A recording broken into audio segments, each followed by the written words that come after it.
ذوالحجہ اسلامی سال کا 12واں مہینہ ہے۔ اسی مہینے کی 10ویں تاریخ کو حضرت اسماعیل علیہ السلام کی قربانی اللہ پاک کی بارگاہ میں پیش کی گئی۔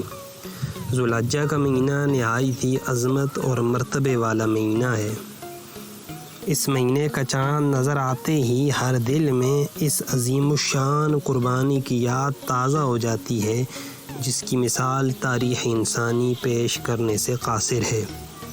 اللہ کے پیغمبر حضرت ابراہیم خلیل اللہ نے اپنے سب سے پیارے اور سب سے خوبصورت بیٹے حضرت سیدنا اسماعیل علیہ السلام کو اللہ رب العزت کے حکم پر ذبح کرنے کے لیے لٹا دیا۔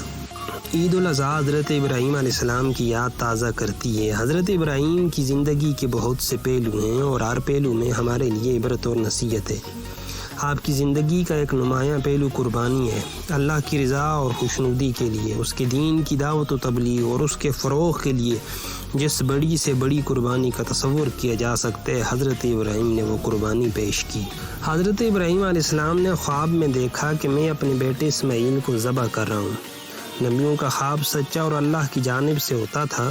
چنانچہ صبح حضرت ابراہیم علیہ السلام نے اپنے بیٹے حضرت اسماعیل علیہ السلام سے فرمایا، بیٹے میں نے خواب دیکھا ہے جس میں اپنے ہاتھ سے تجھے بحکم الہی ذبح کر رہا ہوں۔ قرآن کریم میں اللہ نے اس قربانی کا ان الفاظ میں ذکر فرمایا ہے، اے میرے بیٹے میں دیکھتا ہوں خواب میں کہ میں آپ کو ذبح کرتا ہوں، پس بیٹا آپ کی کیا رائے ہے؟ بیٹے نے کہا، اور کیا ہی خوب جواب دیا، ابا جان آپ کو جو حکم ہوا ہے اس پر عمل کر گزریے، آپ مجھے انشاءاللہ صبر کرنے والوں میں سے پائیں گے۔ اب جب قربانی کر لی جاتی ہے تو اس کے گوشت کی تقسیم کا شرعی طریقہ کار کیا ہے؟ قربانی کے گوشت کی تقسیم کس طرح کی جائے گی؟ قربانی کا گوشت اس طرح تقسیم کیا جائے گا کہ قربانی کے گوشت کے 3 حصے بنا لیے جائیں تو بہتر ہے۔ ایک حصہ انسان اپنے لیے رکھ لے، ایک حصہ دوست احباب کے لیے رکھ لے اور ایک حصہ غریبوں کے لیے رکھ لے۔ لیکن اگر کوئی بندہ صاحب عیال ہے اور اس کے پاس خود بھی اتنی وسعت نہیں تو بہتر ہے کہ وہ سارے کا سارا گوشت سٹور کر لے تاکہ اپنے اہل خانہ کی ضروریات کو پورا کر سکے۔ اب شرعی اعتبار سے قربانی کے 3 جانور ہیں جو کہ شریعت نے بیان کیے ہیں۔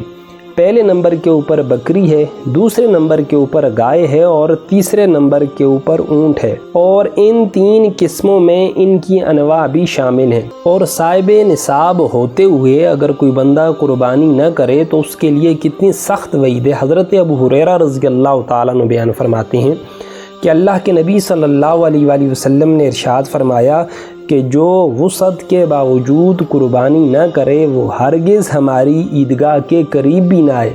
اب کتنی سخت وعید ہے، اگر ایک گھر میں سارے افراد کماتے ہیں، سارے صاحب نصاب ہیں، تو صرف جو گھر کا سربراہ ہے اس کے قربانی کر دینے کی وجہ سے بقیہ افراد جو کہ خود بھی صاحب نصاب ہیں وہ قربانی کے اس عمل سے مبرہ نہیں ہو سکتے۔ ان کو بھی چاہیے کہ وہ اپنی قربانی علادہ سے ادا کریں تاکہ شریعت نے یہ جو حق مسلمانوں کے اوپر رکھا ہے یہ ادا ہو سکے۔ آج کل کے حساب سے قربانی کا نصاب کیا ہے؟ یعنی اگر کسی بندے کے پاس 7.5 تولے سونا ہے یا 52.5 تولے چاندی ہے یا اس کی مالیت کے برابر پیسے ہیں جو کہ آج کے حساب سے 79,620 روپے بنتے ہیں، یا اتنی مالیت کا سامان تجارت اس کے پاس موجود ہے، یا اتنی مالیت کا ایسا اس کے پاس سامان ہے جو اس کی ضروریات زندگی سے بالکل زائد ہے، تو اگر یہ 4-5 شرائط کسی بندے میں پائی جائیں تو اس کے اوپر قربانی واجب ہے۔